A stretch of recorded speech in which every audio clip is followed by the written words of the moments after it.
Before we dive in, I want to give a big thank you to the amazing supporters you see on the screen right now. You make videos like this possible. If you'd like to support the channel and keep content like this coming, consider joining that channel membership, since every little bit goes a long way. Alright, so I got a video sent in from one of our subscribers asking for my thoughts on the concept of the turn and the golf swing, specifically whether this is solid advice or just another YouTube special. The video in question is titled "How to Hit It Longer and Straighter Than Ever," and it's from Paul Wilson Golf. Now, I've seen a few of Paul Wilson's videos before, and to be honest, I actually enjoy his teaching style. He does a nice job of keeping things simple and easy to flow, which is kind of rare in the YouTube golf world. But like with all tip videos online, the real question is, how do you know if this applies to you? So today we're doing a quick breakdown of the advice in that video and whether it's something that can help the masses or if it's just another cue that sounds good but might not fit for you. Now, this is not a deep dive on Paul Wilson himself like we normally do with our weekly breakdowns of YouTube instructors. That's actually happening tomorrow, where we're taking a look at the OTT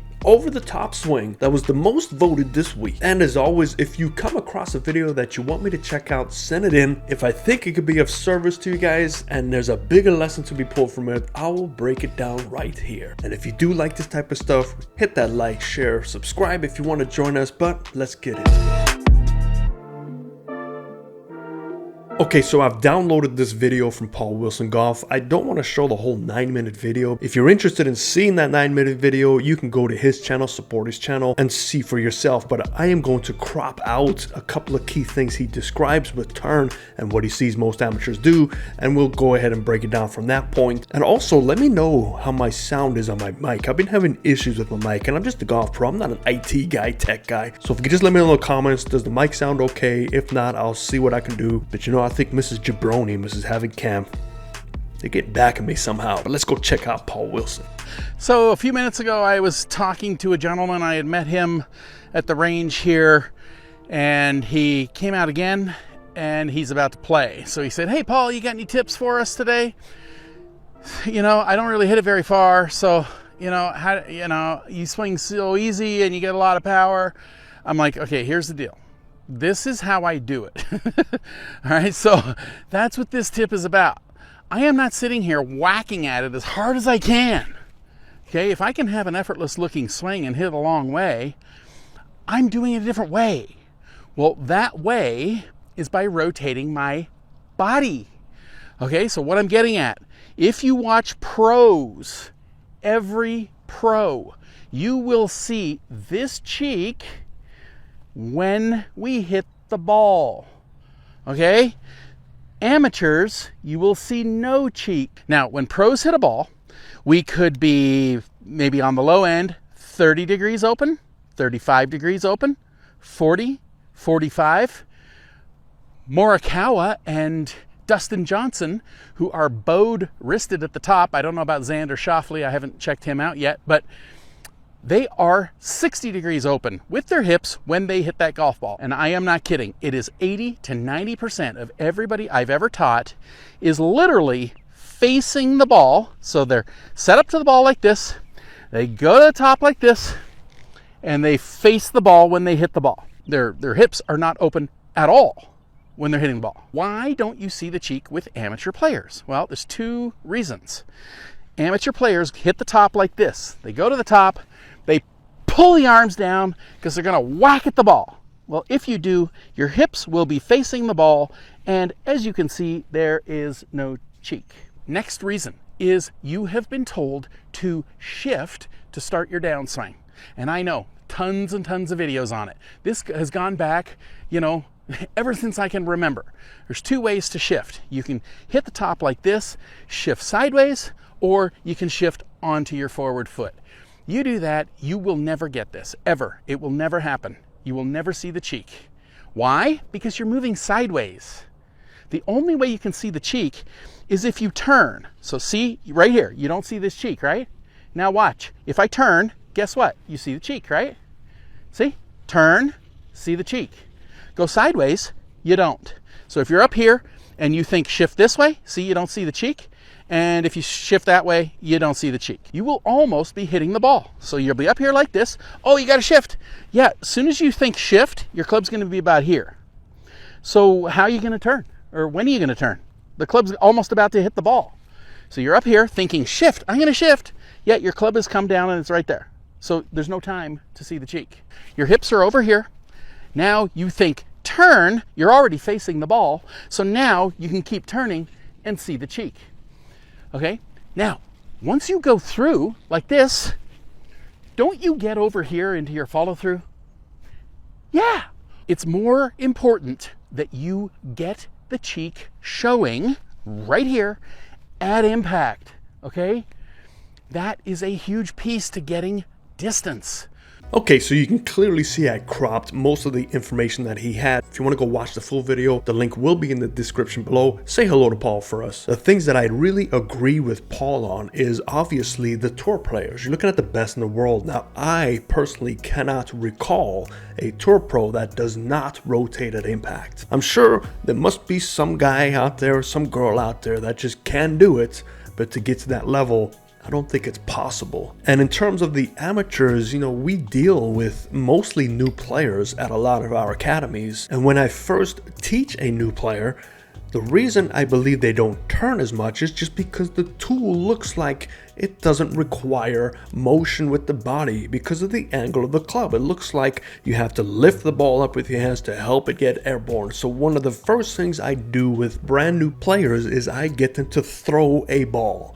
The first move is let's rotate, let's release this golf ball as hard as we can. I'm checking their natural athleticism. If I get somebody that I'm trying to teach to hit a ball that's on the ground with a club and they can't throw a golf ball far enough for their body and their rotation, we're not touching the golf club until I can see that ball move far by throwing it, because then we can segue into the throwing motion into hitting a golf ball. And I definitely explain how the ball needs to get up in the air by you striking down without any hand manipulation. So a lot of this can be avoided by just explaining to the student how the tool works, and the tool of the body needs to support the tool of the club. Now granted, I can definitely affirm what he is saying, that 80 to 90% of brand new golfers do not rotate. Just want to touch real quick before I go into my interpretation of this and how this could help you or maybe not help you, is we've got to understand what's the difference between principles and laws. So principles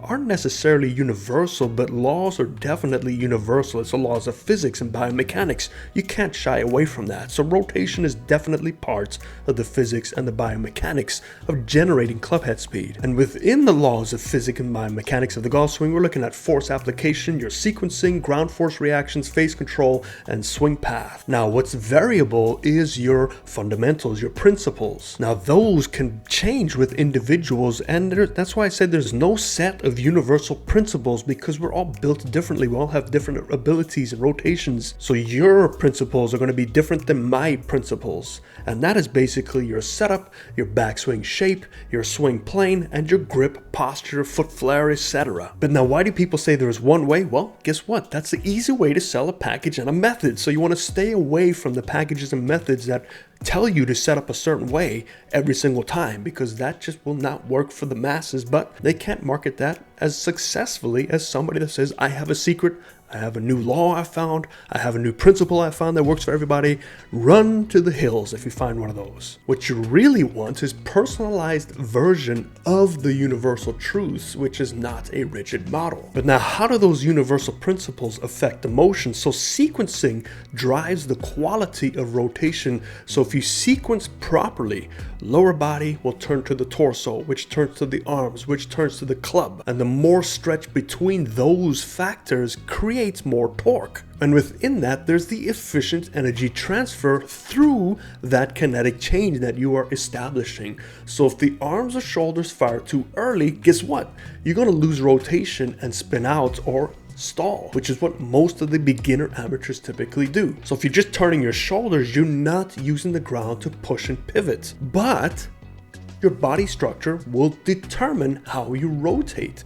So your spine angle, your hip mobility, your femur length, your thoracic spine rotation. It all affects how much and when you can rotate. So it's not as simple as saying, once you get to the top, just go ahead and turn, because it really does not apply to everybody. We're all so different, which again is why I stay away from tips on this channel, because I'm trying to teach you that everyone is so different that you have to work with somebody because of those differences. Somebody that is educated and not trying to sell you a method. I'm not saying Paul is. I know he means well in this tip, but this is my interpretation of what you can take from this tip. And lastly, you got to look at the face and path control, which influences rotation matchups.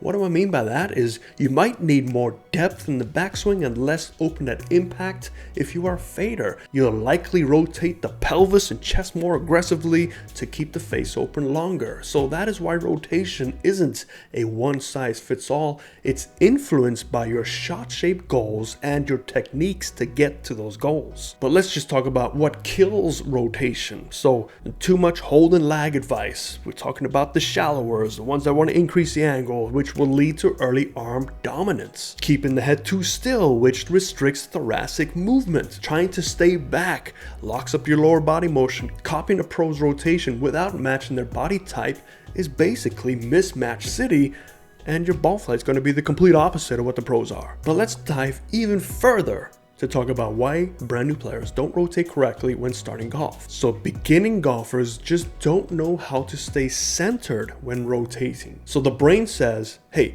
don't fall over, restrict your motion. So what do? They keep their head still. They don't turn the pelvis. They sway or slide instead of coiling, which is what Paul was describing. They have a fear of missing the ball. So what do?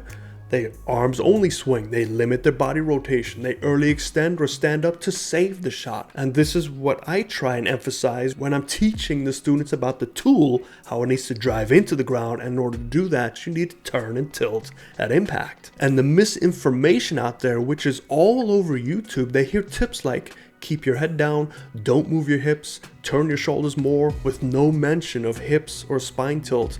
Specifically, no mention of ball position, because that controls everything in your golf swing, cause and effect. But now let's talk about what physical limitations can restrict rotation, because this is where it becomes more individualized. You have tight hips, or your thoracic spine's tight.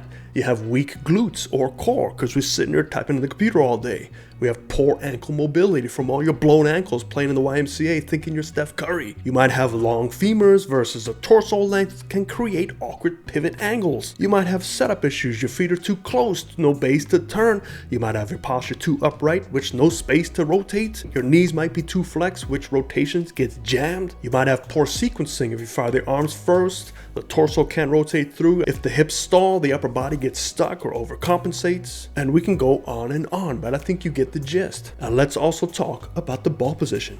If I can make a bumper sticker that says ball position controls golf, we should actually do that and put it on our 3.1 whatever that website we have going. But here's a quick little thing of what a ball too far forward might do. It might force early opening of the hips and shoulders. It can cause loss of posture or standing up. It often leads to these wipey fades and slices, but it could also help somebody with matchup specifics if you would like to fade or draw. Now what happens when the ball is too far back?